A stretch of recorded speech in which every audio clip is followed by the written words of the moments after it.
Luiz aqui, esse é o Cinema e Café com Leite. E hoje o vídeo é muito especial, a gente vai falar sobre as protagonistas femininas dos filmes do Estúdio Ghibli, um grande estúdio de animação. Inclusive tô aqui com o meu livro do Totoro, que é meu favorito. E a gente vai entender como que essas representações femininas fazem diferença na percepção em relação a outras animações, infantis clássicas. Então já pega o seu café com leite e bora falar de cinema.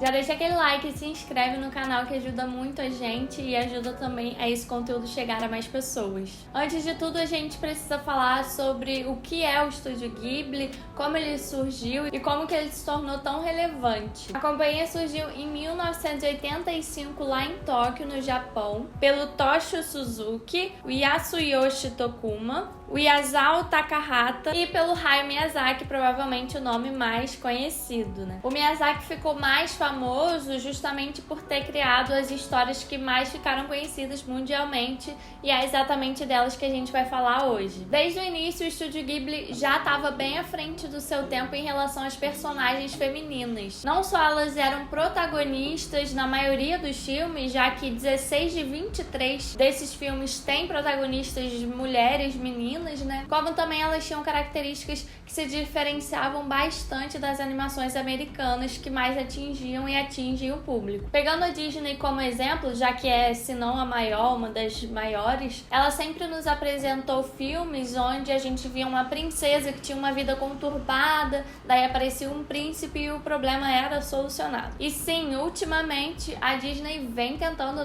desconstruir essa imagem, afinal de contas também é um tema muito atual, não faria sentido repetir aquelas narrativas, então com a Elsa, com a Moana, ela vem tentando mudar. Mas enquanto isso foi começar a ser introduzido pela Disney em 2010, mais ou menos, lá na década de 80, desde o início, o Estúdio Ghibli já estava tendo essa visão sobre essas questões. Eu queria fazer um filme especialmente para as filhas dos meus amigos. Essa foi a justificativa do Miyazaki para ter feito A Viagem de Chihiro de 2001. A Chihiro é claramente uma heroína, mas em diversos momentos ela é descrita como frágil e pequena, algo que é o oposto do que se espera de uma heroína. Só que esses são atributos comuns de uma menina de 12 anos. Ela ainda é uma heroína, mas também consegue fazer com que qualquer garota de 10 anos se veja na tela. E apesar do Miyazaki usar essa justificativa para esse filme especificamente, a gente pode usar para os seus outros filmes tanto antes quanto depois. O diretor sempre fez questão de criar personagens muito humanas, cheias de nuances,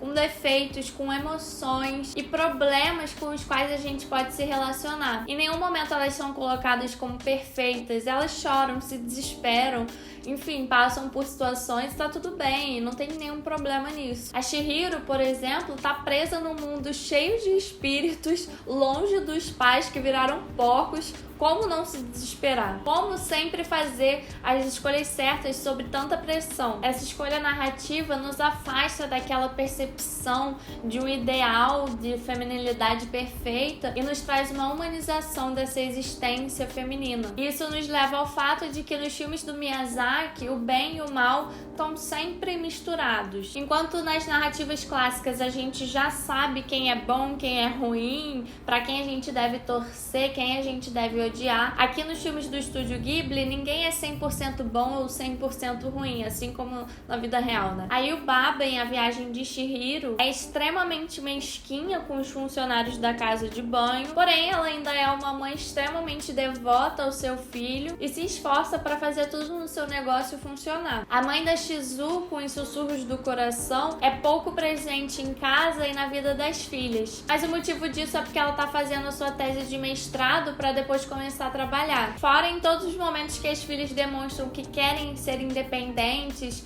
e falam sobre os seus sonhos, ela nunca hesita em apoiá-las. Ela admira profundamente a Shizuko por querer sempre aprimorar a sua escrita e se tornar uma escritora. E isso é um padrão que se repete em diversas outras outras obras. As meninas estão sempre trabalhando para alcançar seus objetivos. No filme Porco Rosso, o último herói romântico de 1992, a personagem Fia é uma mecânica que quer conquistar respeito em um ambiente de trabalho majoritariamente ocupado por homens. Em O Serviço de Entregas da Kiki, de 1989, a personagem Kiki sai da casa dos pais aos 13 anos, assim como todas as bruxas da sua idade, para ir descobrir a sua vocação. Só um adendo, percebam como que essas personagens são livres para descobrirem o mundo e o que querem. Não tem nos filmes essa distinção entre feminino e masculino, todos têm a mesma liberdade. E daí a Kiki decide que ela quer montar um serviço de entregas por ela saber voar, e esse é um traço bem marcante da sua personalidade, a sua dedicação ao trabalho e a busca constante por independência. Outra característica muito importante também de ser mencionada é que a aparência dessas personagens nunca é um tema central, e muito menos algo que define a personalidade delas. Elas nunca ficam frustradas ou tristes por não terem a roupa ideal para ir ao baile ou por não estarem fisicamente encaixadas em um padrão estabelecido. Na verdade, a beleza real ou natural, enfim, é celebrada. Em Castelo Animado de 2004, a jovem Sophie é enfeitiçada por uma bruxa e transformada em uma senhora de 90 anos de idade. Logicamente que no início ela se assusta, mas ao longo do filme, meio que ela vai aceitando o seu novo corpo e isso se torna apenas um atributo físico. O que importa no final é a sua coragem e determinação para enfrentar os desafios que acontecem ao longo da trama. Com isso, a gente pode perceber que os problemas são sempre solucionados pelas próprias protagonistas. Os homens nunca são a solução. Eles são, muitas vezes, apoio dos personagens. E, além disso, importantíssimo, não existe pressão para que o personagem feminino e masculino fiquem juntos no final. Eles apenas são crianças que se encontram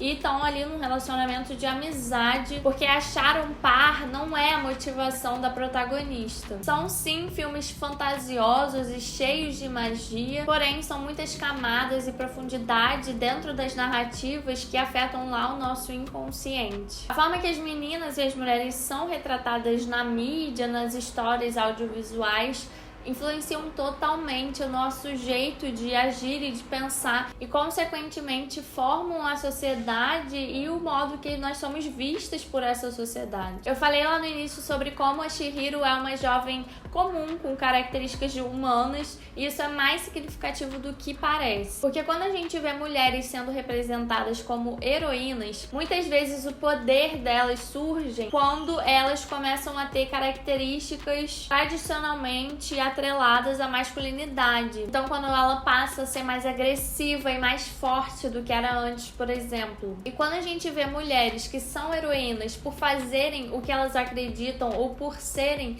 quem elas quiserem ser, seja com feminilidade, com masculinidade, ou com os dois, ou com nenhum, a gente consegue mudar de pouquinho em pouquinho essa percepção, essa forma como nós somos representadas. E por isso essas obras são tão importantes de serem lembradas e celebradas. Muitos filmes do Estúdio Ghibli começam com mudanças. A Viagem de Chihiro, Meu Amigo Totoro, Ponyo, O Serviço de Entregas da Kiki. E isso a gente pode interpretar talvez como uma metáfora para essa nova construção, para essa nova forma de olhar, de criar, de pensar, de enfim. E se você já ficou curioso para assistir o filme, já tá assim, meu Deus, onde é que eu vou assistir esses filmes? A Netflix tem em seu catálogo, se não todos, assim, a maioria, muitos filmes do Estúdio Ghibli. Então corre lá para assistir e ficar pensando nessas questões. E não deixa de voltar aqui e contar nos comentários qual o seu filme favorito do Estúdio Ghibli. Como eu já falei, o meu é o Totoro, eu amo demais. E é isso, espero que tenham gostado do vídeo. Ele foi escrito com muito carinho pela LB, roteirista do canal, que inclusive fizemos um vídeo juntas jogando. Vou deixar aqui o card. E é um tema, né, super importante e valioso pra gente estar sempre